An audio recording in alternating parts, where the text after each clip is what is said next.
Story time Telugu.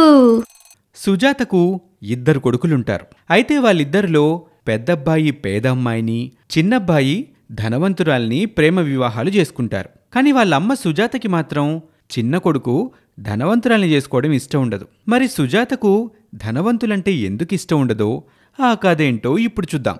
ఒక ఊరిలో సుజాత అనే ఆవిడ ఉంటుంది. ఆమెకు ఇద్దరు పిల్లలు. ఆమె ఊరిలో చిన్న వసతిని ఏర్పాటు చేసుకుని మిఠాయి కొట్టు వ్యాపారం చేసుకుంటూ ఉంటుంది. తన ఇద్దరు బిడ్డల్ని చూసుకుంటూ ఆమె వ్యాపారం చేసుకుంటూ ఉంటుంది. వ్యాపారంలో మంచి లాభాలొస్తాయి. ఆమె పెద్ద వ్యాపారం మొదలు పెడుతోంది. ఇక ఆ తరువాత సుజాత తన పిల్లలిద్దరినీ పట్నంలో చదువుకోవడానికి పంపిస్తోంది. అలా కొన్ని సంవత్సరాలే గడుస్తాయి. రవి, కృష్ణ ఇద్దరూ అప్పుడప్పుడు ఇంటికి వస్తూ పోతూ ఉంటారు. వాళ్ళిద్దరూ పెద్దవాళ్ళవుతారు. ఒకరోజు రవి ఇంటికి తిరిగి వస్తాడు. రవిని చూసిన సుజాత చాలా సంతోషపడుతుంది. అమ్మా, నా చదువు పూర్తయింది. ఇంక నేను ఇక్కడే ఏదో ఒక ఉద్యోగం చూసుకుంటానమ్మా. కానీ ఇక్కడ ఏం ఉద్యోగులున్నాయిరా? అమ్మా, ఇక్కడ బళ్ళో టీచర్గా వెళ్తాను. ఇక్కడ పిల్లలకి చదువు చెప్తానమ్మా. అందుకు ఆమె సరే అంటుంది. ఇక రవి అక్కడే తల్లి దగ్గరే ఉంటాడు. ఆ ఊర్లోనే చిన్న ఉద్యోగం చేసుకుంటూ ఉంటాడు రవి. 2 సంవత్సరాలు గడుస్తాయి. కృష్ణ కూడా ఇంటికి తిరిగి వస్తాడు. అతను తిరిగి వచ్చినందుకు రవి, తల్లి సుజాత ఇద్దరూ చాలా సంతోషపడతారు. ఏరా కృష్ణ, ప్రయాణం బాగా జరిగిందా? బాగున్నావా? బానే ఉన్నానమ్మా అని కృష్ణ సమాధానం చెప్తాడు. ఇక కొన్ని రోజులు కృష్ణ అక్కడే ఉంటాడు. ఒకరోజు కృష్ణ రవితో ఇలా అంటాడు. అనయ్య, నేనొక విషయం చెప్పాలి. ఏంటో చెప్పరా? ఏం లేదన్నయ్య, నేను కాలేజ్లో పవిత్ర అనే అమ్మాయిని ప్రేమించాను. వాళ్ళదేమో బాగా డబ్బున్న కుటుంబం, పైగా చాలా మంచి వాళ్ళు. వాళ్ళ నాన్నకు కూడా మా విషయం తెలుసన్నయ్య. కానీ అమ్మకి ఈ విషయం ఎలా చెప్పాలో నాకేం అర్థం కావట్లేదు. చాలా భయంగా ఉందన్నయ్య. భయపడుకురా, మంచి కుటుంబం అంటున్నావుగా, నేను అమ్మతో మాట్లాడతానులే. ఆ మాటలకి కృష్ణ చాలా సంతోషపడతాడు. ఒకరోజు కృష్ణ ఇలా అంటాడు. అన్నయ్య, నువ్వు నాకంటే బాగా చదువుతావు. నువ్వు ఇక్కడ టీచర్గా పనిచేస్తున్నావు. హైదరాబాద్లో సాఫ్ట్వేర్ ఉద్యోగం చేసుకోవచ్చు కదా అన్నయ్య. కృష్ణ, నాకు ఉద్యోగం చేసే సత్తా లేక కాదు. అమ్మ మనిద్దరి కోసం ఎంతో కష్టపడింది కదరా. ఎన్ని కష్టాలు పడి మనల్ని పెంచింది. చాలా సంవత్సరాలు మనం ఆమెకి దూరంగానే ఉన్నాం. ఇక నుంచైనా ఆమెకి దగ్గరగా ఉండి ఆమె సేవ చేసుకోవాలంటరా. అంతే. అలాగే అమ్మకి విశ్రాంతి కలిగించాలి కదా. అందుకే నేను ఇక్కడే ఉంటున్నాను. అవునన్నయ్య, నువ్వు అమ్మ గురించి చాలా బాగా ఆలోచించావు. కానీ నేను అలా ఆలోచించలేదు. నేను కూడా అమ్మతో ఇక్కడే ఉంటానన్నయ్య. ఏదైనా బిజినెస్ స్టార్ట్ చేసుకుంటాను. అందుకు రవి చాలా సంతోషిస్తాడు. ఇదంతా తన తల్లి వింటుంది. మనసులో తల్లి చాలా సంతోషిస్తుంది. నా బిడ్డలిద్దరికీ నేనంటే ఎంతో ఇష్టం. భగవంతుడా, ఇలాంటి పిల్లలు నాకిచ్చినందుకు చాలా సంతోషంగా ఉంది అని ఎంతో సంబరపడుతోంది. ఆ రోజు ఇక గడిచిపోతుంది. ఆ మరుసటి రోజు ఉదయం తల్లి తన పని చేసుకుంటూ ఉంటుంది. అప్పుడే అక్కడికి రవి వస్తాడు. అమ్మా, నేనొక విషయం చెప్పాలి. ఏంటి బాబూ, చెప్పు. ఏం లేదమ్మా, మన కృష్ణ పవిత్ర అనే అమ్మాయిని ప్రేమించాడంట. వాళ్ళదేమో బాగా డబ్బున్న కుటుంబం అంట. కానీ చాలా మంచి కుటుంబం అని చెప్తున్నాడు. పైగా మన వాడి గురించి వాళ్ళ ఇంట్లో కూడా తెలుసంటమ్మా. వాళ్ళకి పెళ్లి చేయటం ఇష్టమే. కానీ నీ అంగీకారం ఏంటో తెలుసుకోవాలని కృష్ణ ఆ విషయం నీకు చెప్పలేక నాకు చెప్పాడమ్మా. నీ అభిప్రాయం చెప్తే వాడు చాలా సంతోషపడతాడమ్మా. నాకిష్టం లేదురా. అదంతా చాటుగా వింటున్న కృష్ణ తల్లి దగ్గరికి వస్తాడు. ఎందుకమ్మా, నువ్వు ఆమెను చూడనేలేదు. వాళ్ళ కుటుంబం ఎలాంటిదో కూడా తెలుసుకోలేదు. అవేమీ చూడకుండా వద్దు అని ఎలా చెప్తున్నావమ్మా? ఇదేం బాగాలేదమ్మా, నాకేం నచ్చలేదు. చూడు కృష్ణ, నీకేం తెలీదు. డబ్బున్న వాళ్ళ సంబంధం వద్దే వద్దు. పెళ్లి చేసుకోవాలనుకుంటే మన వాళ్ళు చాలా మంది ఉన్నారు.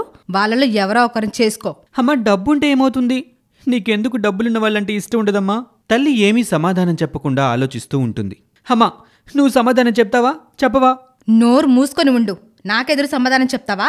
ఆ మాటలకి కృష్ణకి బాగా కోపం వస్తుంది. బాధతో కృష్ణ ఏడుస్తాడు. రేయ్ కృష్ణ, నీకు పిచ్చి పట్టిందా?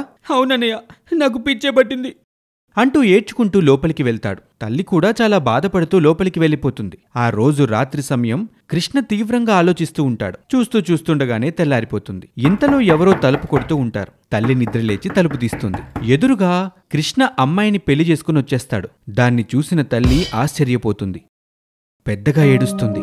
ఒరేయ్ రవి, లేరా, నీ తమ్ముడు చూడరు ఎంత పని చేశాడో అని అంటుంది. రవి నిద్రలేచి వాళ్ళని చూస్తాడు. రవికి ఏం మాట్లాడాలో కూడా అర్థం కాదు. నా మాటకి నువ్వు గౌరవం ఇచ్చింది ఎక్కడ్రా?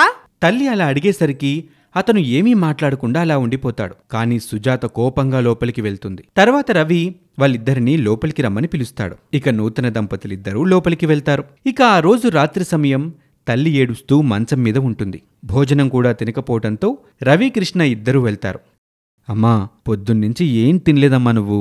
అన్నం తిందువుగాని రా అమ్మా అని రవి పిలుస్తాడు. నాకు ఆకలిగా లేదు, దయచేసి నన్ను వదిలిపెట్టెళ్ళండి. అమ్మా ఎందుకలా ప్రవర్తిస్తున్నావమ్మా? కృష్ణ అలా అడిగినా సుజాత ఏమీ మాట్లాడదు. కృష్ణ కోపంగా అక్కడి నుంచి వెళ్ళిపోతాడు. రవి కూడా అక్కడి నుంచి వెళ్ళబోతూ ఉంటాడు. రవి, కృష్ణ చాలా పెద్ద తప్పు చేశాడు. నీ మనసులో కూడా ఎవరైనా ఉంటే ఇప్పుడే చెప్పు.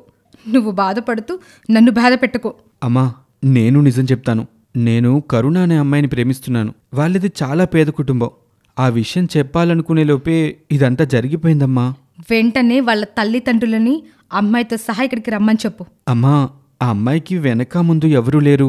సరే అయితే అమ్మాయిని తీసుకురా, పెళ్లి చేస్తాను అని తల్లి అంటుంది. అతను సరే అని చెప్పి ఆ అమ్మాయిని తీసుకుని వస్తాడు. రవికి కరుణకి పెళ్లి జరిగిపోతుంది. తల్లి కరుణతో బాగా మాట్లాడుతూ ఉంటుంది. అది చూసిన కృష్ణ ఒకరోజు తల్లితో ఇలా అంటాడు. అమ్మా నువ్వు చేస్తుంది నాకు అసలు నచ్చటం లేదు. నాకేం అర్థం కావట్లేదు. అన్నయ్య చేస్తే ఒప్పు, నేను చేస్తే తప్ప.